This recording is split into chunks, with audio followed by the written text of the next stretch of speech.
Our churches teach that the history of saints may be set before us, so that we may follow the example of their faith and good works according to our calling.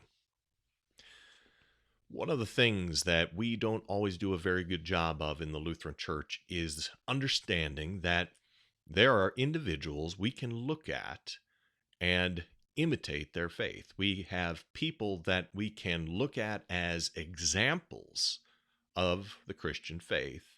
We can celebrate the things that they've done, and we can imitate their faith. Today, we get an opportunity to hear about somebody who is worthy of imitation, somebody from whom we can learn how we can better live out our faith. And today we have an opportunity again to hear from one of my favorite people to talk to on the Lutheran World, Pastor Tapani Simojoki. Join us today on the Lutheran World.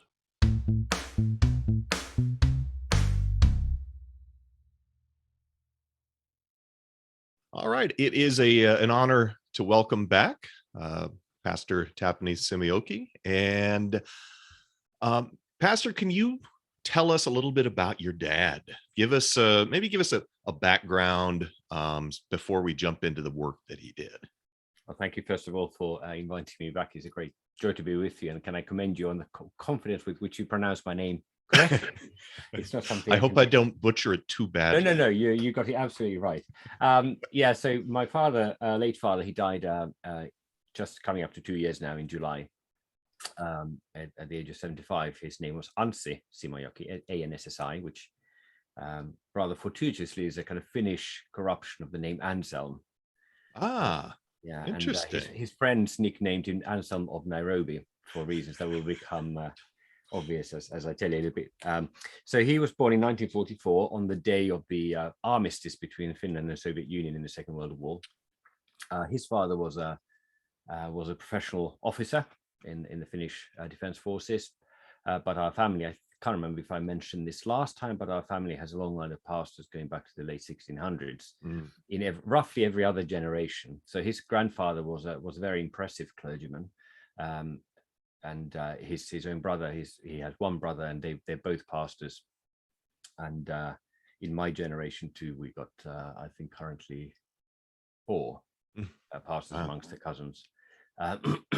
But yeah, so he was born in Helsinki, grew up in Helsinki for the first quarter of century of his life, went to a very good boys' school, and was in a very remarkable year group. I met one of his teachers in the early 1990s, and he still remembered their class as being particularly outstanding.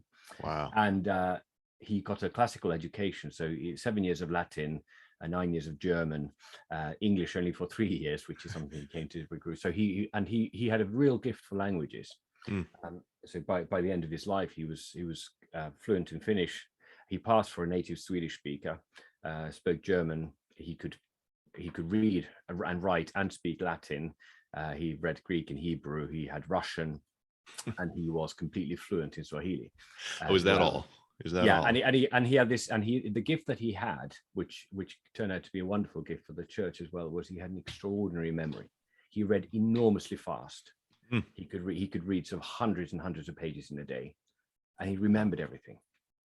And I'm so envious that I didn't get those genes, because I cannot read quickly and comprehend anything that I'm reading. So and he had this, and I once asked him, "How do you read that?" He said, "What do you actually do when you're reading?" Because my eyes kind of scan the page, and he said, "Well, I kind of look at the page and I zoom in on this, and I look at this, and I just find the keywords." I still don't know how he worked, but he read very fast, and he had a near photographic memory of his reading. Wow. His first love was history, so he went to university to study history. And then after, and he lived, he was brought up in a Christian home, but he kind of wandered off of a living faith for a few years. And then through one circumstance and another, God grabbed him by the neck, and he switched from history to theology at the University of Helsinki. Did very, very well academically there. Graduated, was ordained in 1972, a year after my parents married, and the year that my brother was born. And from there, at the time, his father's cousin was the Archbishop of Finland, and he got nabbed by the Archbishop, and he served a tiny little a tiny little church in the smallest parish in the country, very, very small place, and very quickly turned out to be a remarkable preacher. People started traveling in to hear his preaching. He worked with, the youth work. He just had a real love of the parish, but also evident gifts. He moved on a few times and then landed in a rural parish where I grew up in 1975. He was at the time, I think, the youngest rector or senior pastor of a parish in Finland at the time. Wow. And he had a 50-year ministry there. Very quickly got noticed for his evident gift and got involved in the national scene very quick, because in the 70s and 80s, from between about 1970 to 1985, there was a huge battle in the Lutheran Church of Finland, then it's a national church, over, the presenting issue was women's ordination, but behind that there were much bigger questions of scriptural authority and scriptural interpretation and so on. And a national organization was formed. It was nicknamed by its opponents the Synod of St. Paul, because they kept quoting Paul, and that then became its name. And that was I think he was the vice chair, but he and his friend, a close friend of his, were the kind of brain trust behind it. They produced all the documents. Wow. They wrote all the policies and drove the thing. And so, yeah, in my childhood, he wasn't very comfortable. But occasionally, a couple of times, his face was splashed on the front pages of newspapers or on TV. In a less than flattering headline. Well, it's not fun sometimes they were perfectly fine, but when you're 12, and your dad is the clergyman of the village, and you're already being picked on for it, he wasn't all that brilliant, but looking back, obviously, it's very admirable. Really makes you want to be a pastor and follow in his footsteps, right? It's terrifying. It was absolutely terrifying. But this is a village of 3,000 people, and there were 250 in church on any given Sunday, which in that very secularized country was very good figures. Yeah. 15 years after he left, there were 10 people in the same church. Oh, goodness. So but it was a time. If you read something like The Hammer of God by Bourget, yes, the world which that final novella, the third novella, describes on the eve of the Second World War, that world still existed when I was a child, and my father was ordained into that world. And by the time I came of age, it had vanished. Wow. So he was kind of in that last gasp, if you like, still had wonderful opportunities within that parish setting, in a kind of state church setting. It's not strictly speaking a state church, but essentially as if it were a state church setting. And still, the church was still being taken seriously, and there was still room in the church for discussion and debate. Now, in 1986, that debate was lost, and women's ordination passed. There was a measure put in place which was supposed to safeguard a room in the church for those who couldn't in conscience accept the decision, which lasted on paper for 14 years, in reality for much less. Yeah. So when he applied, because in the Finnish church, when there are vacancies, you apply for them. They'd advertise, you apply. When he applied for positions, you're not going to get one. He was never shortlisted. Yeah. Not by the parishes, but by the diocese, by the episcopal kind of structures. But in that time, I mean, he told me many years later that he was trained in the Lutheran faculty in the university, and what he very quickly learned was that he didn't know, having finished, he didn't really know what a Lutheran was. And so he began to read and to study, and he was very humble about that. I mean, he was very aware of his ability, but he was also very humble as a learner, who's always wanted to learn. And so he was quite willing to shed dearly held opinions and he developed an enormous love for the Lutheran confessions. That's an interesting thing that happens. You have notions of what it is to be Lutheran, but then you have to be conformed by the scriptures. And the confessions are so helpful in that. And so he, as I said, he developed a great love for the Lutheran confessions and a visceral hatred for what he called theology by slogans. The things that you've just learned, catchphrases and cliches, and then you ask where they got them from. You just go on this trail of somebody told me this, and I heard a rumor that my cousin's namesake's dog once, and soon and we have too many of those. We are. I mean, day. we're not. I speak with my Reform friends and say it's not just a Lutheran disease, but boy, do we have it. Yes. You know, this kind of, we just throw out things. You say law and gospel and two kingdoms, and you're in. You know, and actually, so what does that even mean? What do you mean by that? Why do you believe that? I mean, I learned that when I was studying. I was doing an STM at Concordia Theological Seminary in Fort Wayne in the early 2000s, and one of the professors there said to Tarzan, said, right, here's, we took some section of the Book of Concord, said, right, now you go and furnish the scriptural proofs for this. We all believe this, we all subscribe to this. Where does it say so in the Bible? And at the time we struggled. Well, we were STM students. We were supposed to be not creme de la creme, but we're kind of, but we're the half and half. Yeah, you're going over and above in the academic setting. Unlike me, I want it out as soon as possible. Exactly. So by that sort of thing. So he had this love, he had the love of the scriptures, love of the Lutheran confessions. He read and had a huge respect for Luther, but he also read far more widely. So his English was pretty weak when he left school, because that just in the 60s that was still not the academic language in continental Europe. Sure. But he kind of read himself into knowledge of English, so that so he started buying the Lutherist works in English, because that was easier to get hold of than to buy my edition, and so on. And he would describe to the Time magazine just to improve his English and that kind of thing. So that he became just enormously erudite. And when I read the autobiography of a Finnish archbishop, who was one of he would have considered my father a thorn in his flesh and a nemesis, almost a nemesis in these things. But he gave an account of some of the conferences that were held, national conferences over women's ordination. And he constantly kept referring to the erudition of my father's contribution. Wow. And that speaks well. It speaks very, very well. And you had to really, if you're going to take him on. And the one other thing that he had is, and all of this is leading to kind of the big stuff that we'll be talking about in a minute. But the other thing that he had, he read vast amounts. He remembered everything. He read very broadly. He would read about all kinds of things. He'd read philosophy. He'd read law. He would read history. He would read, politics. He'd write to the national newspapers on political issues and get those published and that kind of thing.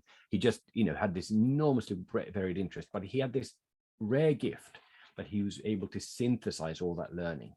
So he would read, a novel by Alexander Solzhenitsyn about revolutionary Russia. And then he read some political scientist here, and then he read somebody writing about church law in Germany, and he make the connections and bring them together and synthesize into something, which again it's an impressive thing to behold. Not just that somebody knows so much, but that they're able to make those connections, draw those dots. So if you asked him, tell me about that cup of coffee, and 15 minutes later, the politics of Brazilian slavery. And the mechanization of the industrial revolution in England would all be brought to bear on the fact that there was a cup of coffee here now. Wow. Is that kind of thing. And it was I mean, it was it's a really stimulating environment in which to grow up. Quite intimidating, because I think it took till my mid-teens to really realize what was going on, to know that I would never be that man, because that kind of brain is a real rarity. I mean, his father was incredibly accomplished in the Finnish army, and a real intellect, and particularly as a mathematician and physicist, because he was in the anti-aircraft artillery. And my father always felt very stupid, because the one thing he was really useless at was numbers. He was just an appalling mathematician, really was. So he always thought that he wasn't very bright compared to his father. And I remember when I was about 12 or 13 years old, I remember my grandfather, he was a big man and could be very intimidating. He had a reputation for being able to command a regiment in the parade ground without a microphone. Big man. And he said to me once, there's something going on, I can't remember what it was, and he said, it's too big a decision for me to make. I think I need to speak to your father, because he's so very wise. Wow. And for your granddad to say that to you about your dad, like, oh, gosh, this is a man who, he'd sparred with presidents and prime ministers, saying, I don't know what to make that decision without talking to your father because of his wisdom. That and is that kind of, that wisdom, which then also, one other thing that he was very, very highly respected for in the parish setting was as a pastoral counselor, spiritual counseling. The phone was forever ringing for people, lay people, members of the parish, people outside the parish, colleagues, but in the pastoral ministry, for spirit, calling for pastoral and spiritual counseling. They recognized the wisdom. Yeah, and he had been given that, and the ability to meet people and have the right words, at the right time, and sometimes literally life-saving conversations. Bringing hope of the gospel into, being able to recognize what the medicine was, being able to diagnose people's spiritual need, and then being able to do that, and often at a great cost to himself, and throwing himself on the line. He fought very hard for pastors who were being unjustly accused of things and about to lose their calls, and he would go and fight for them, even when there was in more than one case over the years, there was no gratitude in the long run. People who, used him and then dumped him. Yeah. But he really did, went to great lengths to, even in secular courts and so on, which is why he became a, expert also in law, being able to defend others. Wow. And he had that sort of self-giving character while looking after, while raising sheep and a family, children and children, and he sailing a boat and all those sorts of things that one needs to do as well. So let's get to the Lutheran Confession. And he developed a love for the Lutheran confessions, but then he did some important work with that that I think people need to know about. Yeah, this is a thing that I think that if you think, if his name's going to crop up in the church history, this is what it should crop up for. So in 1989, he was asked if he could apply for a sabbatical from his parish and to cover a missionary position in Kenya. Somebody was being furloughed, going home from furlough for a year, to teach in a seminary in Kenya. This is the Evangelical Lutheran Church in Kenya, which was founded by Swedish missionaries, but was supported primarily by Swedish, Finnish, and Norwegian missions. And a Finnish mission, a friend of his was the director of this Finnish mission, and said, would you go and just teach in the seminary for a year? This is Matonga Lutheran Theological Seminary, which is still there today. And these days, the Missouri Synod is quite heavily involved in supporting that church and that seminary.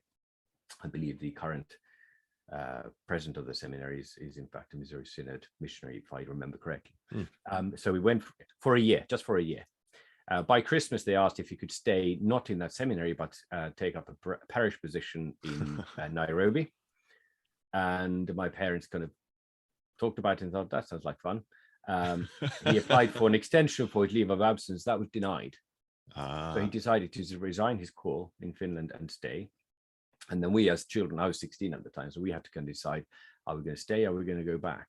Yeah. And it was a big decision. And it was a conversation for another time, but it was completely life-changing for me. I wouldn't be here talking to you if I had chosen the other path, but we decided to stay and moved to Nairobi. And he had a parish ministry there in what's called Uhuru Highway Lutheran Church at the time. Is now the Lutheran Cathedral of Nairobi these days, but he wasn't then. And again, and at the same time, work spread very far. If you've ever heard of the Lutheran Church in Sudan and South Sudan, that came about because an Anglican priest turned up in my father's study in Nairobi saying, we're Anglicans, we'd like to be Lutherans, can you help us? And now there's that Lutheran Church in Sudan and South Sudan. And likewise, there's a Lutheran church body in central Kenya that came about the same way. And he went, and so he was very, very active all over the place and also in other countries in Africa. But life got very hard in that parish because essentially there was a massive falling out amongst the missionaries in Kenya at the time. And my parents were very badly isolated and frankly bullied in that place, and it was a very, very dark time for our family. And in the long and short of it was that the mission pulled my father out of the parish, putting him gardening leave, and said, because he had a contract until the following summer, and said, when the contract's up, we don't do anything, we'll pay you. And when the contract's up, we're going to pull you home. You will not be renewed. At this time, there was the second International Theological Conference at Matonga, Lutheran Theological Seminary. In the first conference, I met a gentleman by name Kurt Marquardt. I was his driver. And that was one of the things that has brought me here to talk to you today. I mean, if that hadn't happened, I probably wouldn't be here either. The second one, in 1995, the main speaker was a certain Robert Preuss. By this time, things were pretty inflamed already. So although my father had helped to organize the conference, he didn't turn up himself. He didn't go. But the travel arrangements for Dr. Preuss were such that he was staying with my parents in Nairobi on the way in and out. Nairobi is about, Matonga's about, well, it used to be, I don't know what the distance these days, 5-hour drive from Nairobi. And he was a house guest with my parents. And they very quickly found in each other a kindred spirit. I think I lied. I think it's 1994, actually. 94, 95, thereabouts. Anyway. Robert Preuss asking millions of questions about Lutheranism in East Africa. And I said, well, how many Lutherans are there in East Africa? And about 3 million, 3 million in those days. I said, okay, so how long has it been going on? So, well, 100 odd years. The first missionaries to East Africa were Lutherans. Okay, so then he started asking questions about, well, what about Lutheran literature, in the language? And the answer basically was, there isn't any.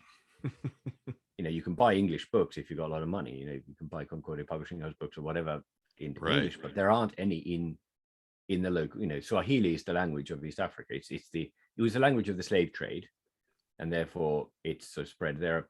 I don't know the exact numbers, but somewhere in the region of 150 million Swahili speakers in East Africa, in Tanzania, Kenya, Uganda, Eastern Congo, Northern Malawi, Burundi, Rwanda. It's a vast area, and there are more speakers of Swahili than German by some distance in East Africa. And in Tanzania, where most Lutherans are, which is the most Lutheran country in East Africa, that's the official national language. And Dr. Preuss is appalled. He was incensed. How can you have 100 years of Lutheran mission in this part of the world with millions of Lutherans and no Lutheran books? And then he says that he kind of leaned back in his chair and said, something must be done about this. And then Needful said, Ansi, you do it. 2 weeks later, Dr. Preuss goes home. 2 weeks later, a letter arrives from Detroit, from the head offices of Lutheran Heritage Foundation, from Dr. Robert Rahn, who then is the executive director at the time, the founding executive director, says, dear Dr. Simojoki, Pastor Simojoki became doctor a bit later on. Dr. Preuss tells us that you are going to... So we hear that you are going to be unemployed in the summer. We would like to employ you. Please write back with your conditions of employment. Wow. And so the fact that he was on garden leave meant that he had absolutely nothing to do. So he had all the time in the world to do. He was prohibited from doing his work. And so what happened then was that he began to assemble a team. And originally you had translation units from all over East Africa. And the idea was each of them takes a text, and then there's a central committee that then puts it all together, make sure that the language is consistent and so on. This was the naivety of youth, who's in his early 50s at the time, but he was naivety, because of course, when you start translating, I don't know, the Apology of the Augsburg Confession, and you start talking about, I don't know, contrition and attrition and ex opere operato and all that sort of stuff. So, how do you say that in Swahili? And the answer is you don't, because this language, this the stuff, words don't exist. Nobody's translated this. The only people who translated anything substantial are the Roman Catholic Church, not always that well. Wow. And so Dad had to learn Swahili. I mean, he spoke Swahili, but he had to learn it really thoroughly. Yeah. Being the linguist that he was, he very quickly spoke very, very good, very rich Swahili. I mean, I remember when he came to visit us in England, and we had a lady working in the church central office, who's a Kenyan lady, really lovely lady, who spoke like a lot of Kenyans. It's very a broken sort of mongrel Swahili that use people. And Dad kind of met him for the first time and started speaking Swahili, and afterwards, stop, I'm not Tanzanian. So he got very good at it, but he very quickly realized, and when he started, this text translation started coming in, they started reading it. He was working with a couple of really highly skilled Swahili speakers in the Lutheran Church in Kenya and Tanzania, who were the kinds of, and they very quickly realized that this is completely unusable stuff. Because these people aren't actually, they're not capable of translating, not because they're incapable people. Yeah. But actually, A, they haven't been trained in translation. Right. And B, we need to first create the vocabulary. It's kind of like what Luther did with translating scripture into German. In a lot of areas, he had to come up with the language. Yeah, you have to create the terminology, and same in Finland, Sweden, and many other countries. Yeah, you had to create the ecclesiastical vocabulary. I mean, you take someone like Tyndale's New Testament. I mean, you end up with words like atonement and Passover. He just made them up. Yeah. Because how do you say this thing in English? Mm-hmm. And so atonement becomes atonement. The reconciliation. But so this project became very, very, very much bigger than they first envisaged, and that was a real blessing, because first of all, they started thinking about, well, how do we prioritize these things? So the first thing to be translated was the Small Catechism. Right. This whole thing was being backed, and it was a project of the Lutheran Heritage Foundation. They very quickly made. My father became the vice president for Africa, and he was given. I mean, one of the things about Robert Rahn is that he's what made him such an able leader, and why the Lutheran Heritage Foundation flourished under his and has flourished since, is that he had a gift for finding good people, delegating to them, and then letting them do their jobs. That's not always easy. No, so nobody micromanaged this. Yeah, they trusted him and said, okay, here's your budget, here's the thing, tell us how it's going. And so they translated the Small Catechism fairly quickly. I do beg your pardon. I'll silence that. So they translated the Small Catechism fairly quickly, and then because the LHF is funded by donations, and any listeners who've got money sitting around don't know what to do with I can't think of a better place to give. They printed this stuff and gave it out free. And by the time Dad retired from this, 250,000 Small Catechisms had been distributed. Wow. Free of charge. And that number, I'm sure, has been more than doubled since. And not only that, but they said, well, you can't just give people books. You have to teach them what these books mean and what they're saying. And you have to teach their teachers how to teach. And so this then becomes an educational project, and there are teaching seminars. There are seminars on how to translate. There's history, history of the Reformation. This isn't sort of timeless. This isn't like the Quran that drops out of heaven as a timeless document, or some Book of Mormon. No, this is like the Bible, the confessions and these catechisms. They are historically contingent things that they are writing in a certain way because of the time and the circumstances. And you will not understand them if you don't know the history. And so there's this constant stream of seminars and teaching events for teaching people the history, teaching the text, teaching translators how to translate, what the principles of translation are, and so on. So that it becomes became quite a big sort of project. And at the same time, other countries and other language groups are saying, look, what about us? Wow.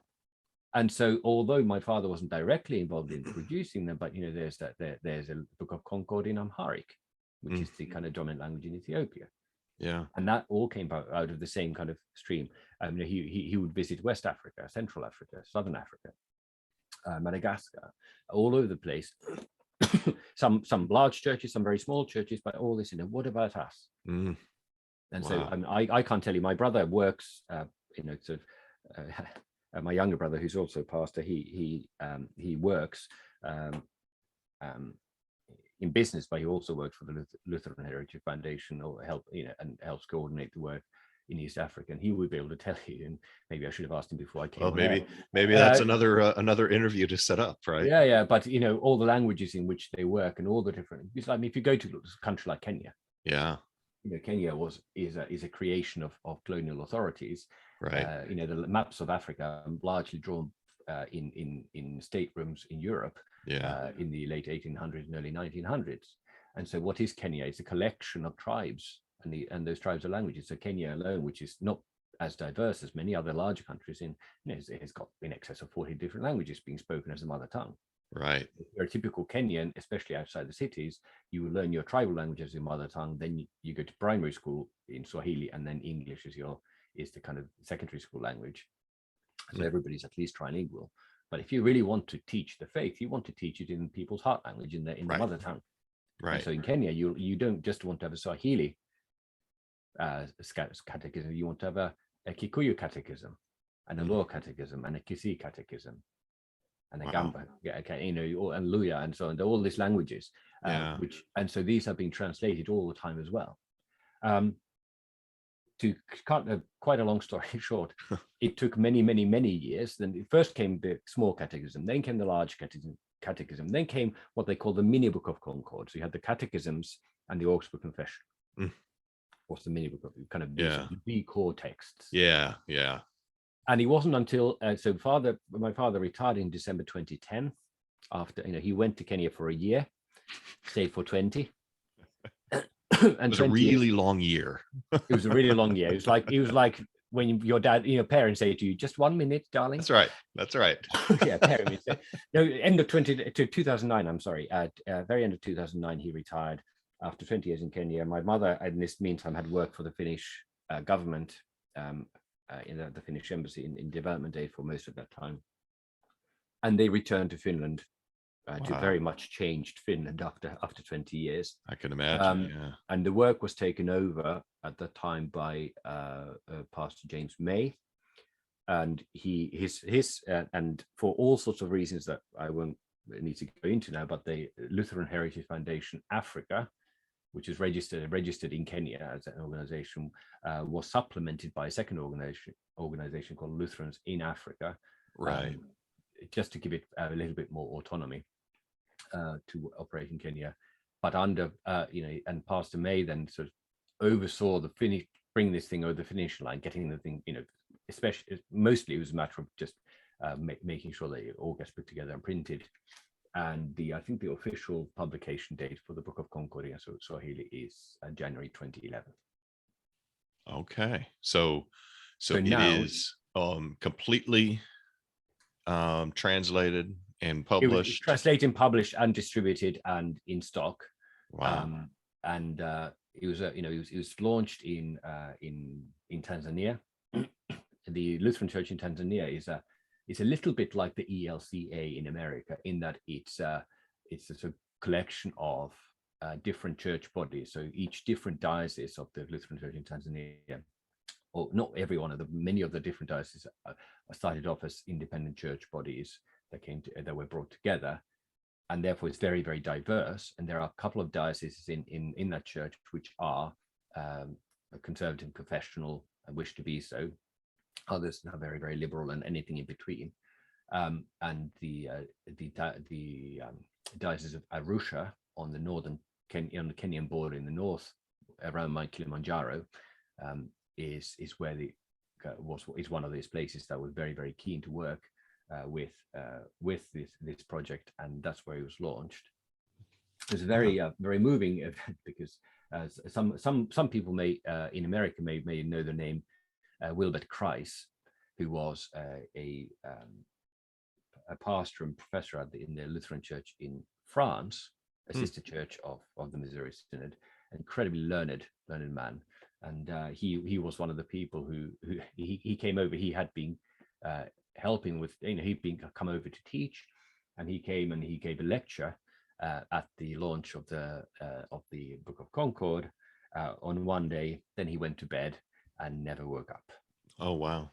So that was his very final service there. And one of the first things that Pastor May had to do as a person now in charge was to deal with repatriation of the sainted man's body. But it was sad in one way, but it was a magnificent way to go. And as pastors, those are, that's kind of how you would hope in your right? boots. Very much wearing your boots. And he was a really learned man, a very faithful, profound theologian of the Lutheran confession. And so his final contribution was to be there for that. And this is church historical stuff. It is, because you think about how the Book of Concord, even in the United States for us, it took a while to finally get English translations that were easily accessible. And there were different groups that tried to make, to bring that in, and to varying degrees had success. But it has been, and still really is, kind of a ongoing project to make that more than just something that is for professional theologians. Absolutely. And get it into the hands of the lay people. I mean, my Finnish background, Finland was part of Sweden, and so went over to the Reformation in the 1530s. The first Finnish Book of Concord was published in the 1860s. Wow. So 300 years later. So all the pastors, to be a pastor, you learned Latin and German, so it's fine. And they had the catechism, published straight away. The small catechism. Sure, you're right. But it took 300, over 300 years. My goodness. Wow. And this is one of my favorite stories. It was the Pietists who did it. No, we can't say anything good about the Pietists. That's not allowed. The Pietists who did it, and the Pietists who paid for it and insisted on it, and who made sure that that the confessional clause in the church constitution was robust. But that's another story. But the reason I say this church historical stuff is because, I mean, the churches in East Africa are growing very fast, or in Africa generally, and it's not just because they are having large families. It's not just about natural demographics. Right. The churches are expanding. When I was in Kenya, when I went to Kenya in the late 80s, the Lutheran Church in Kenya had around 50,000 members. I believe that number is nearly triple now. Wow. The Lutheran Church in Tanzania had about 2 million members. Now they're knocking about 5 million. There are young but growing churches in Rwanda and Uganda, Lutheran churches, traditionally Anglican and Catholic countries. Eastern Congo, you've heard all about the horrible civil war in Congo, where there's a lot of people and rape. That is called East Kivu, that region in the Great Lakes region of Congo. A lot of Lutherans there, some really faithful Lutherans who've had literally to make the choice between having healthcare, education, and some wealth, or remain Lutheran, whereas they've been blackmailed by sort of international church bodies over things like women's ordination. We will give aid as soon as you. And so, and I remember meeting the Bishop of East Kivu, a really remarkable man. He said, we'd rather be poor and faithful than rich and unfaithful. Wow. I mean, what a testimony. Yeah, and that's in the middle of the most horrendous civil war that's cost many lives. Right. Wow. And people having limbs chopped off, and children having arms cut off in front of their parents just out of spite. That's the setting. But being faithful in the midst of that, I mean, that's the closing stanza of A Mighty Fortress. That they're living that out. Yeah, the kingdom ours remaineth. Yeah. And if you have, if you have Jesus, you have everything. You have Jesus got nothing.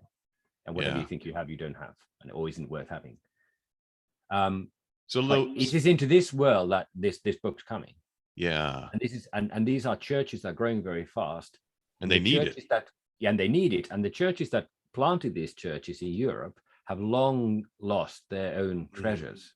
And therefore their dependence on Western theologians going and coming and training their pastors and keeping it, that is not sustainable. Right. Even if it were wise, and it's not even wise, churches need to grow up. They need to, I don't mean grow up in the sense that they are childish, but rather they need to be allowed to grow up and mature and and become Not more, be dependent. not be dependent. Yes. And for that, you need to train your leaders, and you need to train your pastors, and you need to train your laity in these Right. things. And how do you do that if you do what, like, I don't know if this is an urban myth or if it's true that there's some missionaries, early Missouri Synod missionaries, who tried to teach the Native Americans German so they could teach them the faith. I've heard some stories like that. It wouldn't surprise me. And they very quickly figure out that actually maybe there's an easier way. There are fewer of us to be, if somebody needs to learn a language. Yes. But it's the same thing. Like this, all the Finnish, Finns who had to learn German and Latin first before they could learn the confession. Yeah, So, well, it's a substantial barrier to the faith. Yeah. And it requires, and to read, I don't know, even if you take the, the Reader's edition of the Book of Concord, which is a lot more readable than some of the others. Right. You need to, the level of language required in a third or fourth language, right, is pretty substantial. It is. And for, in a setting where education, high quality education, is something that people have access to regardless of their gifts. Right. I mean, people in Africa are no stupider than people in America or Europe. They're not less capable. Correct. But the opportunities for them. I mean, if you take my father, if you didn't go back, he grew up in in a sort of intellectually stimulating environment. Mm-hmm. There was an archbishop in the family. There were generals and colonels coming in and out of the house. They're politicians. He went to school with people who became national leaders and cultural leaders. He had access to books all over the place. Access to books. He was being taught by the best teachers in the country in Latin and classical literature and right. And by the time you're 18, you have had so many opportunities compared to somebody of exactly the same capacity who has had none of those opportunities. Yep. And one reason why, and this would be, if I were to give an excuse why I'm not half the man my father is, well, I grew up in a small rural village with just one school, which wasn't very good. They didn't teach Latin in any of my schools, and my parents didn't have the opportunity to kind of, they couldn't, they couldn't homeschool me in that setting. Their life was too busy. So of course I'm not as clever as he is, because there might be other things too, but we didn't. That's it. That's the only reason. Yeah. But so this is, this makes, there's a Lutheran church body in this country where I am in the UK, which has works with the Swahili speaking communities around London, and they have we don't work with them directly because we don't have an altar fellowship with them, and we have some substantial theological differences. But when I told them that this had happened, they would have bitten both my hands and something else off as well. So I immediately wrote to, sent an email to man and said, any chance you could, next time you come around, could you bring me half a dozen copies of the Book of Concord? And they would have given me money if I taken it. I mean, they're so grateful. So this quite liberal church body with reasonably liberal clergy saying, oh, we've got the Book of Concord in Swahili. Wow. We can teach you stuff to our people. And these aren't people you and I wouldn't necessarily say they're confessional like you and I are confessional. Sure. But it also, how can you be confessional without access to confessions? How do you know what it is to be a Lutheran? Yeah. If you don't even have those materials available to you. Yeah, exactly. And so this sort of work, and we talk about my father because I'm here and he's my father. But I mean, sure. there are similar work was done in Ethiopia, and as I said, Dad wasn't involved directly with it because he doesn't speak Amharic, but he was involved in the helping that. But there also, I mean, in South Africa, for example, there's a late Bishop Wilhelm Weber, whose son Wilhelm Weber Jr. is worked at the Latin school in Wittenberg now. But I mean, he was responsible for translating the Book of Concord into Zulu. Wow. German-speaking South African Lutherans, who made that available. Yeah. And these sorts of things. I mean, they many years ago, I was at university. I had a very enthusiastic, very ardent evangelical friend on my course. And when she heard that I was a Christian too, her eyes lit up. And then she heard I was a missionary kid, and her eyes really lit up. I said, "What do your parents do?" And I don't know what she was expecting when I said, "Oh, my dad, he translates 16th century Lutheran literature into Swahili," and she kind of, her eyes glazed over in disappointment, said, "Well, as long as he loves the Lord, I don't mind."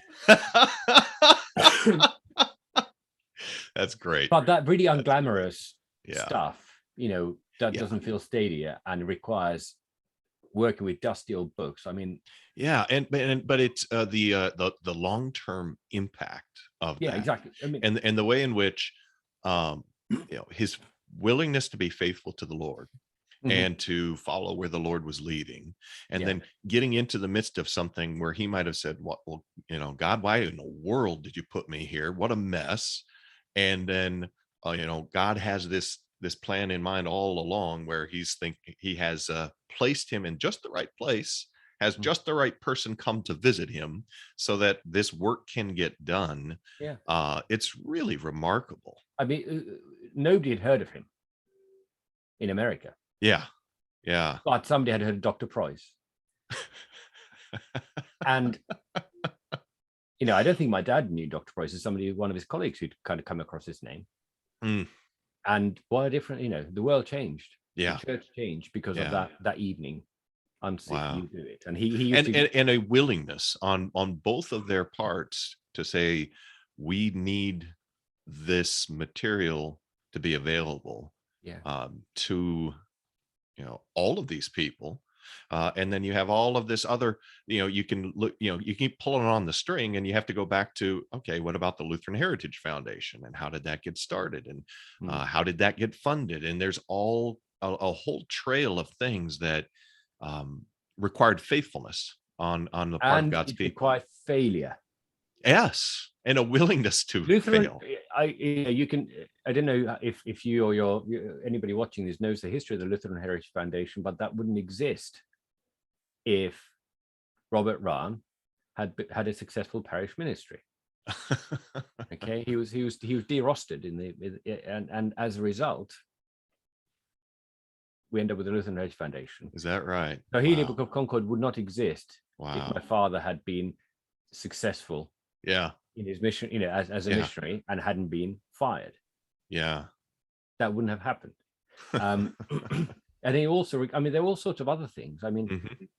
My sister and I both moved to the UK, and the UK has many treasures, and one of them is Blackwell's bookshop in Oxford. And that bookshop supplied dictionaries of medieval Latin and other such things, which are not available in every, he's not available in every good bookstore. Right. And not in every country, not in every city. Yeah. So again, there's, again, this is possible, but, again, these are just really human connections. Right. That supplied this thing. Yeah.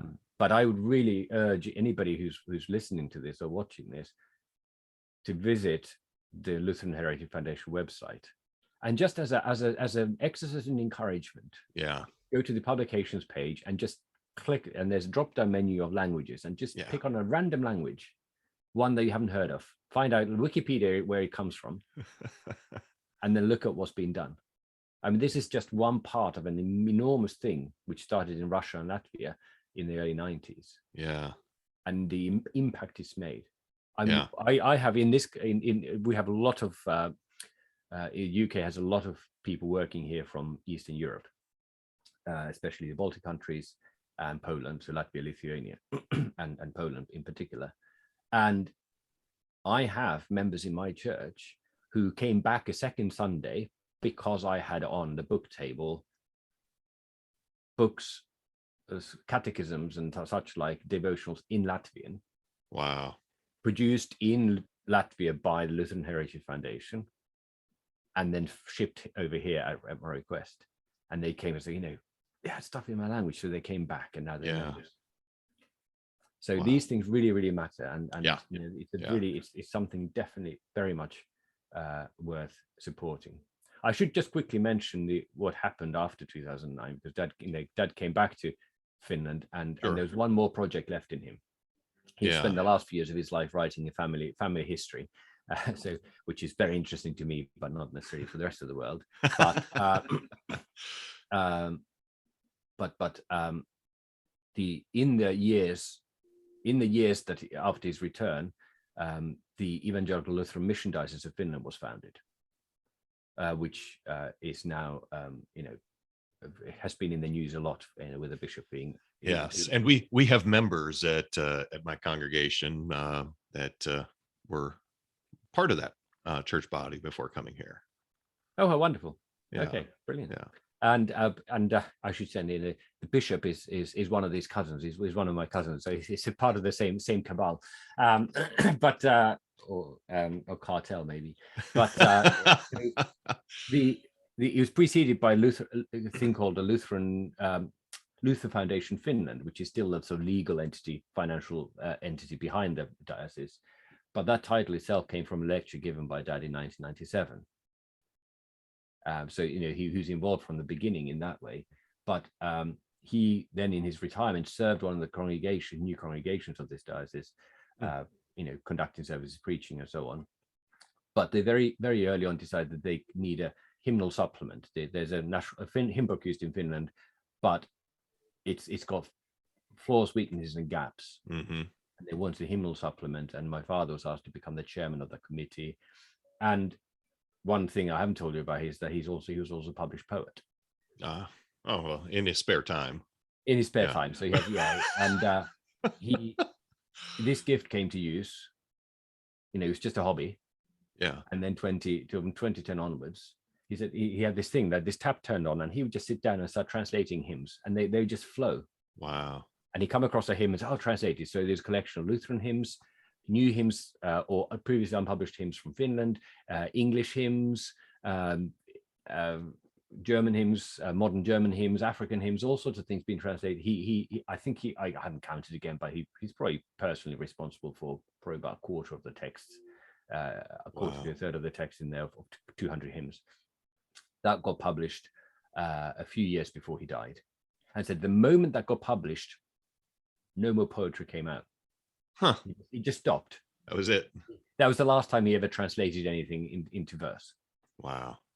Huh. And then he sort of retired and started writing the family history. Yeah. But that is, again, it's a Lutheran addition to a hymnal, some really, really good hymns, as well as some new texts, and a liturgical resource in a way that never existed in Finland before. So it's got matins and vespers and daily prayers and the whole psalter set to chants and so on, so that to be a kind of home devotional tool was something that he really passionately believed in. It was the second hymnal project of his life.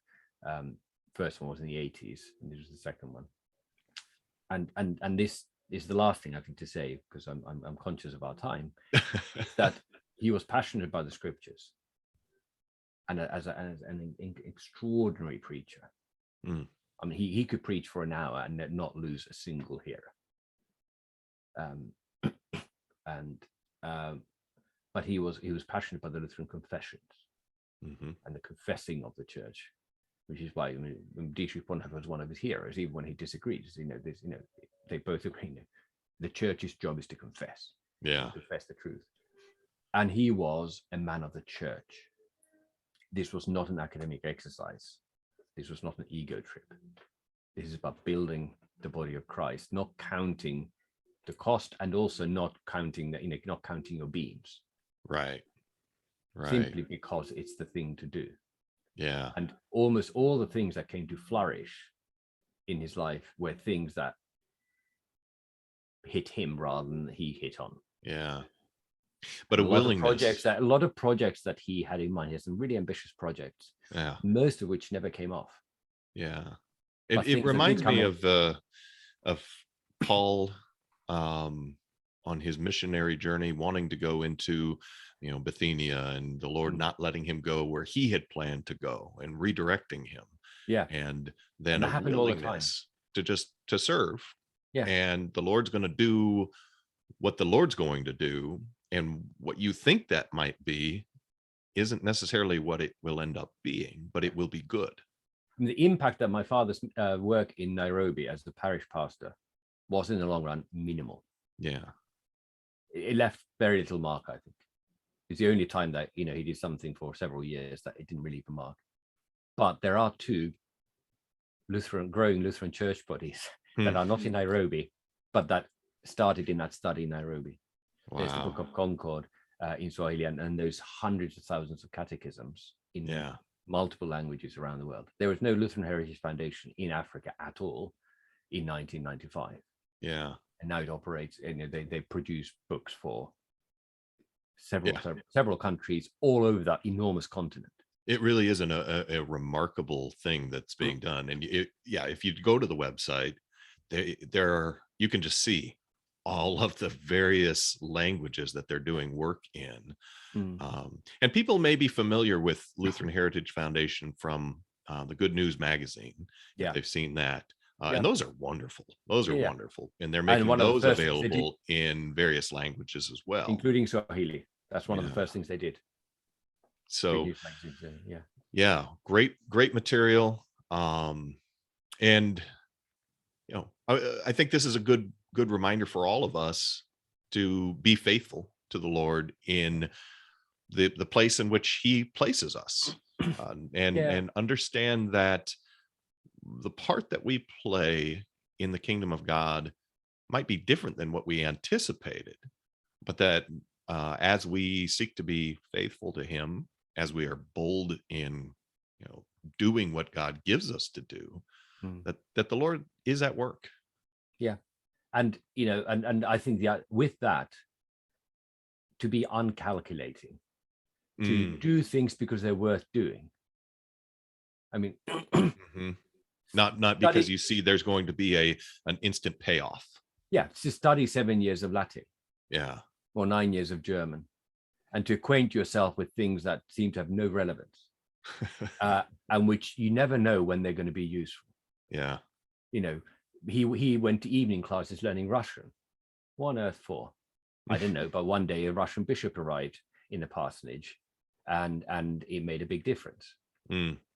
Somebody who hadn't been invited. He just turned up one day. And doing things because they are worth doing for the glory of God. Yeah. And always be curious. Not to confess in practice as well as in theory that this world really, all the whole earth is the Lord's. Yeah. To take an interest in real lives and things, and not just be kind of erudite for its own sake, or so spiritual that your feet don't touch the ground. Yeah. Very good. Well, any other closing words, Pastor Samioki? If you want to know and see what it looks like to send somebody like this off in style, the funeral happened in a gap between lockdowns for COVID. Oh yeah, that's right. I remember July, and I was therefore able to go. And the church is a church where his parents were married, and it seats 1,000. And despite the lockdowns and things, we had several hundred in there, and about 4,000 online. Wow! Within 24 hours. So if you search for that on YouTube, all the texts are there in English as well as in all of the services. You will see. Do you know what that feeling when you go to your loved one's wedding and you come home and you're tired and your heart's so full of joy that you get that feeling in your chest? We came home from that funeral like that, and I can't wait to see him again. I miss him deeply.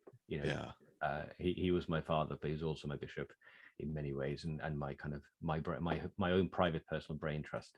And people like that, if whether it's a father or a friend or an older colleague or whoever it is, to surround yourself with people who are far greater than you in human terms is a wonderful, wonderful gift. And find yours if you can. It is.